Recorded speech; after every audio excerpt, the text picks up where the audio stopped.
Olá, no episódio de hoje vamos falar sobre crimes contra a honra. Como que funciona? Crimes contra a honra se tratam dos crimes de injúria, calúnia e difamação. Eles estão previstos no Código Penal e por envolverem a ofensa ser a honra, a gente tem um tratamento específico dele pela lei, tanto pelo Código Penal quanto pelo Código de Processo Penal.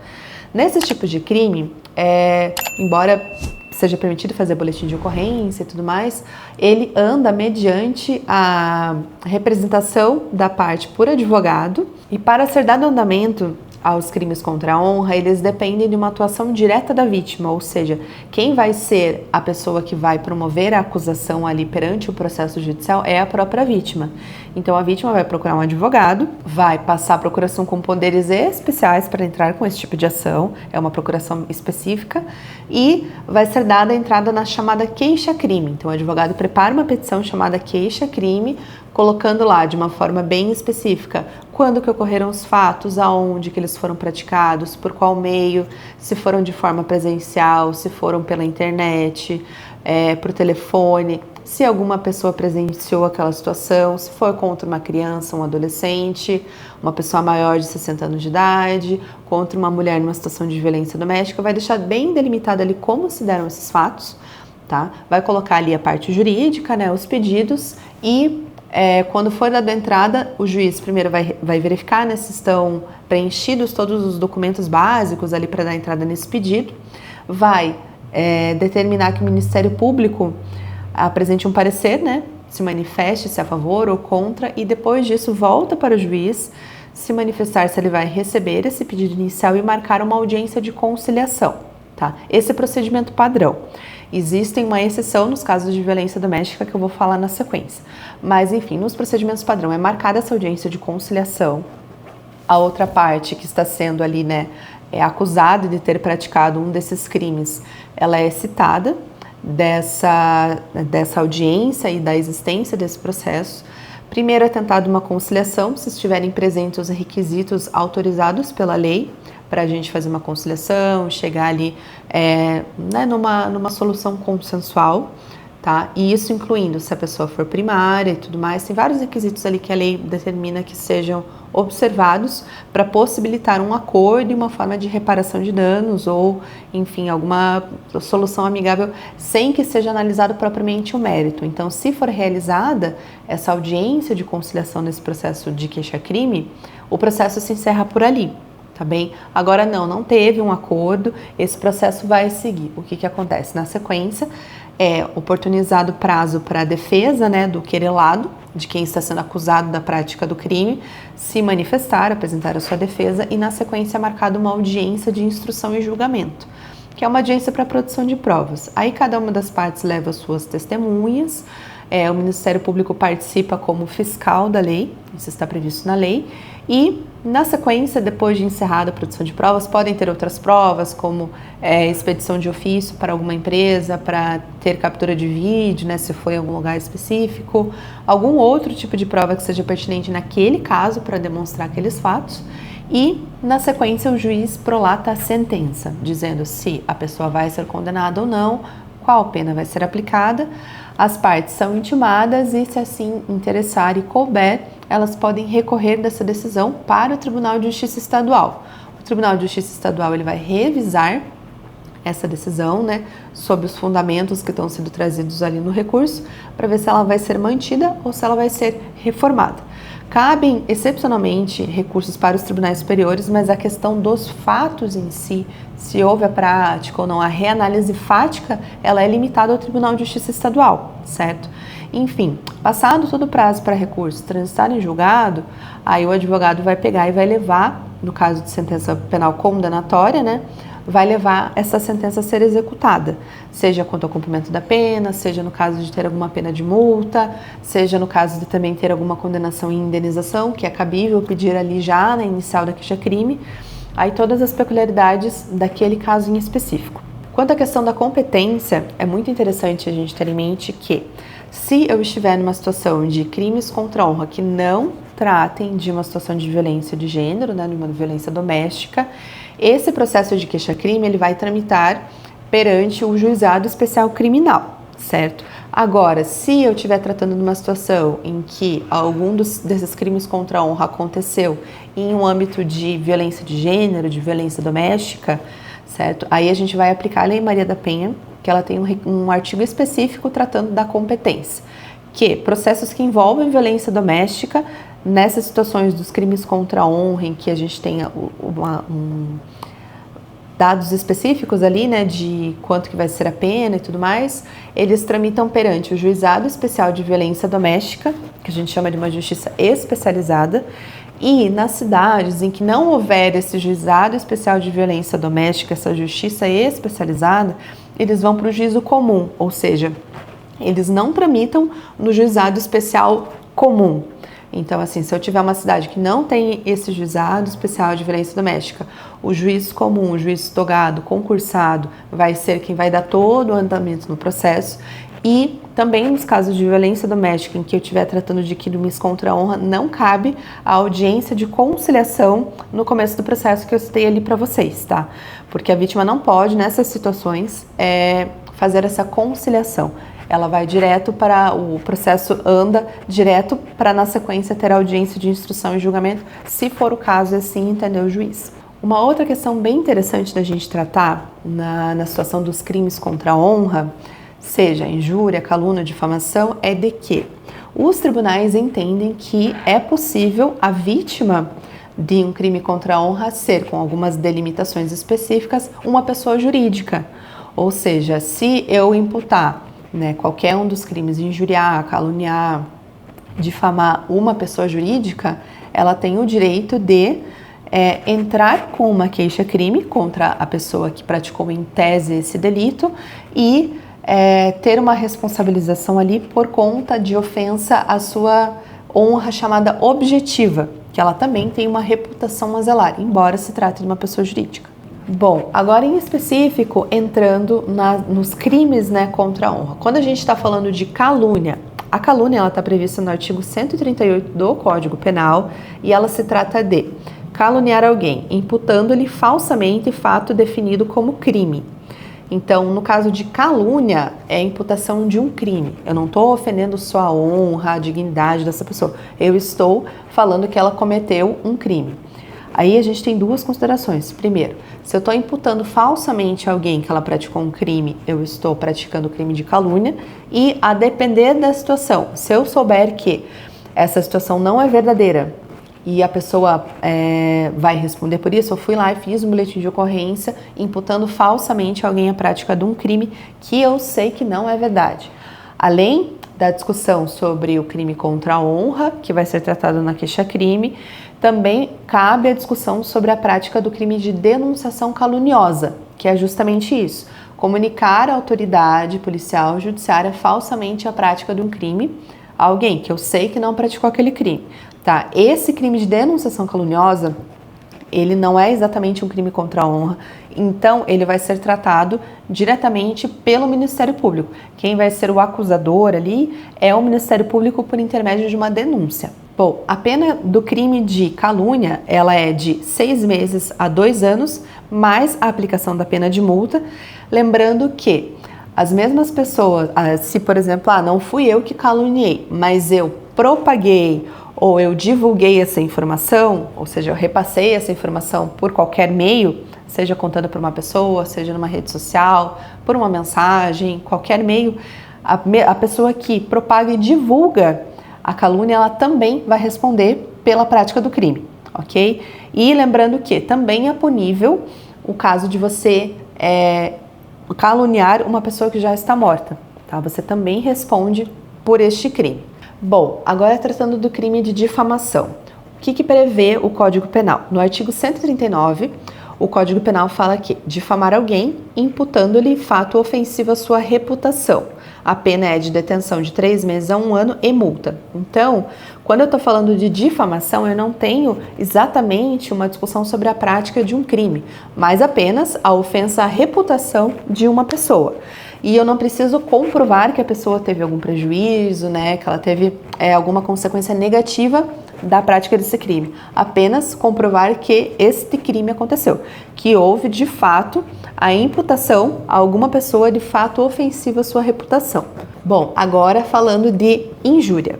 O que prevê o Código Penal? No artigo 140, ele fala que injuriar alguém, ofendendo-lhe a dignidade ou o decoro. Então, diferente de uma situação de ofender a reputação, eu estou ofendendo a dignidade e o decoro. Pode acontecer que, na mesma prática, né, de um crime, a pessoa, em um mesmo cenário, ali, em um mesmo contexto, ela realiza a prática de mais de um desses crimes. Então, ela pode responder, né, daí juntamente por calúnia, por injúria ou por difamação. É muito importante a pessoa consultar um advogado especialista na área que consiga analisar o caso e dar a orientação devida para que isso seja colocado da forma mais específica possível para o juiz, tá? Porque lembrando que se eu preparar, né, uma petição inicial de uma queixa-crime e não colocar de uma forma detalhada, o máximo de informações que tiver, como que ocorreu aquele crime, o juiz pode simplesmente nem receber esse pedido, por falar que faltou os elementos ali mínimos para que ele analise esse início do processo, se cabe ou não uma responsabilização da pessoa. Então é muito importante que seja detalhada essa situação, até para a gente conseguir ali, tanto na fase de instrução, né, de uma audiência, de produção de provas, como na fase da sentença, a gente conseguir delimitar. Não, aconteceu a prática de tal crime. Não, aconteceu a prática de injúria. Não, a prática nessa situação foi de calúnia. Não, foi de difamação. Então é muito importante esse trabalho do advogado atuante nessa área, né, de delimitar como que aconteceu essa situação para a gente conseguir um resultado positivo ali numa condenação. É muito interessante também a gente trazer que, juntamente, como eu falei no início, né, com esse pedido inicial da queixa-crime, eu consigo fazer um pedido de indenização por uma reparação de danos morais. Então, assim, isso ser processado já no processo de queixa-crime e ser analisado pelo juiz criminal, ok? Então, assim, hoje a lei prevê isso no Código de Processo Penal, que é autorizado ao próprio juiz criminal já fazer, se tiver pedido expresso desde o começo do processo, ou seja, que seja permitido a parte que está respondendo ali como querelado, né, como quem praticou aquele crime, ela possa exercer a sua defesa, as provas sejam analisadas, né, com base em todos os pedidos. Então, assim, a lei hoje, o Código de Processo Penal, ele autoriza que o juiz criminal, se houver pedido expresso lá no começo, for objeto de contraditório, tudo, o próprio juiz criminal já fixe um valor de indenização por danos morais. E daí como que acontece na prática o pagamento dessa indenização? A partir do momento em que eu tiver sentença condenatória, transitar em julgado, ou seja, não couber mais recurso, essa sentença ela se torna um título executivo judicial. Então eu vou pegar essa sentença e vou executar aí no juízo cível, seja no juizado especial ou seja na justiça comum, a depender do caso, tá bem? Mas eu levo e já inicio no juízo cível um processo de execução. É como se eu levasse um cheque no banco e já executasse. Então, eu vou pegar essa sentença penal condenatória, vou levar para o juízo civil, quero que execute, já foi reconhecido por outro juiz que eu tenho direito a receber esse valor de danos morais. Aí, o juiz do cível vai receber, né, esse pedido inicial ali desse título executivo, né, judicial, vai citar a outra parte para pagamento voluntário. Se ela não fizer o pagamento voluntário no prazo legal, aí começa, né, o rito que a gente chama de expropriação de bens para procurar bens daquele devedor, né, do réu, do querelado que passou a ser devedor, até o cumprimento dessa obrigação quanto aos danos morais que já foi reconhecido lá no processo criminal pelo juiz criminal. Bom, umas questões interessantes também devo trazer para vocês que estão previstas na lei sobre a prática dos crimes contra a honra. O artigo 141 do Código Penal, ele prevê algumas situações de aumento de pena para a prática desses crimes, né, de injúria, calúnia e difamação. Então, assim, para esses 3 crimes, quando eu tiver alguma situação de o crime for praticado contra o presidente da República ou chefe de governo estrangeiro, funcionário público em razão da sua função ou contra o presidente do Senado, da Câmara ou do Supremo Tribunal Federal, uma situação bem comum. Se esse crime foi praticado na presença de várias pessoas ou por meio que facilita a divulgação do crime, ou também se esse crime foi praticado contra criança, adolescente, pessoa maior de 60 anos ou com deficiência. Se acontecer alguma dessas situações, a pena pode ser aumentada até 1/3. Tá? A depender do caso, a ser analisado pelo juiz. Então, no momento da sentença, além do juiz, se for o caso, reconhecer a condenação pela prática de um desses crimes ou de mais de um desses crimes, se estiver presente uma dessas situações que eu elenquei para vocês, o juiz deve aumentar a pena até 1/3. Bom, a gente tem mais 2 situações em que a pena é aumentada em dobro. Quais seriam elas? Se o crime foi praticado mediante paga ou promessa de recompensa, ou se o crime foi praticado em condições de violência de gênero, né, contra uma situação de violência doméstica. Então, qualquer uma dessas situações, a pena, né, ali do crime, ela é aumentada até o dobro. Bom, e uma última situação muito comum que as pessoas têm que se atentar é de que, se qualquer um desses crimes contra a honra, calúnia, injúria, difamação, eles ocorrerem em meio social, através da internet, a prática do delito, no momento da condenação, o juiz aumenta a pena até o triplo, tá bem? Qual que é a consequência direta disso também? Muitas vezes, alguns benefícios que a pessoa tem, ela é primária e tem alguns benefícios ali como suspensão do processo, né? Várias possibilidades ali no momento do cumprimento da pena, ela perde dependendo do valor final que chegou ali a condenação. Então, se eu tiver, por exemplo, uma situação em que o crime foi praticado na presença de uma criança, numa situação de violência de gênero e pela internet, eu vou aumentar 1/3, o dobro e mais o triplo. Então, assim, é uma situação bem séria, as pessoas têm que se atentar para isso. Também o ideal é não praticar nenhum crime, obviamente, mas a gente ainda tem essas situações que elevam a gravidade da prática do delito. Bom, uma outra questão bem interessante da gente trazer é de que os crimes de calúnia e difamação, eles admitem até o momento antes da sentença, antes de ser prolatada a sentença, eles admitem retratação. E se o suposto agressor, né, o suposto querelado, quem praticou o crime ali, ele se retratar até antes da sentença, ele consegue, ainda que tenha uma sentença condenatória, a isenção da pena, tá bem? Então é bem interessante trazer essa questão também.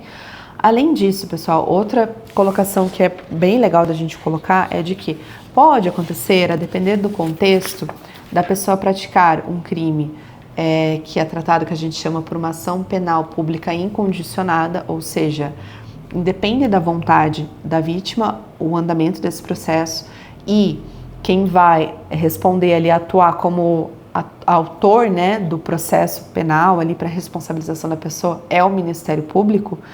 E, ao mesmo tempo, numa mesma prática de delito, a gente ter uma situação de ação que vai se proceder ali pelo Ministério Público por denúncia e também por queixa-crime, se assim for a vontade da vítima, do chamado querelante, nos casos de ação privada.